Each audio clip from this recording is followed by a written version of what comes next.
कोरबा के पानी टंकी मोहल्ला में एक सवारी ऑटो में विशाल काय अजगर ह अपन बसेरा बना लिए रहीस, जेन देखत ही देखत कौतूहल के विषय बन गए रहीस। आनन फानन में एक सूचना स्नैक कैचर जितेंद्र सारथी ला दिए गईस, जेन काफी मशक्कत के बाद सफल रेस्क्यू करीस। ये संबंध में स्नैक मैन जितेंद्र सारथी है बताइस कि बरसात में सांप निकलना आम बात है।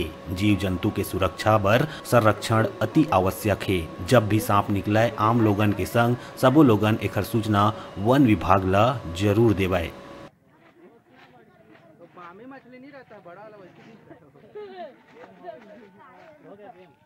कल रात्रि पे सुनालिया पुल के पास लोगों के द्वारा सूचना दिया गया कि काफ़ी बड़ा सा एक अजगर ऑटो के अंदर घुस गया है और उसको निकालने का प्रयास किया जा रहा है, बट वो निकल नहीं रहा है। और क्योंकि भीड़ काफ़ी ज़्यादा हो चुका था, जिसके बाद से फिर मैंने तत्काल अपने टीम के देवाशीष जी और राजू बर्मन जी को मैंने मौके स्थल पे भेजा। और क्योंकि भीड़ बहुत ज़्यादा था और वो एक ऐसे जगह में फंसा हुआ था और बैठा था जहाँ पर उसको आसानी से निकाल पाना पॉसिबल नहीं था।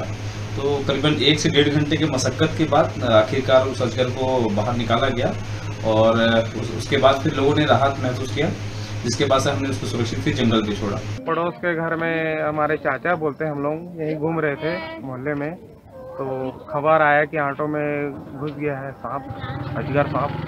फिर आपने क्या किया इसके बाद? तो हमने पड़ोस के चाची लोग भी बताए, खबर दिए। उसके बाद हम लोग देखे, फिर निकालने की कोशिश किए तो हम लोग नहीं निकाल पाए। फिर आप लोग रेस्क्यू टीम को हम लोग खबर दिए। किसको कॉल किया आपने? जितेंद्र साथी को। अच्छा जी। तो कितने देर में फिर वो आपके यहाँ सेवा के लिए उपलब्ध? 10 मिनट में हमारा सेवा में हाजिर थे।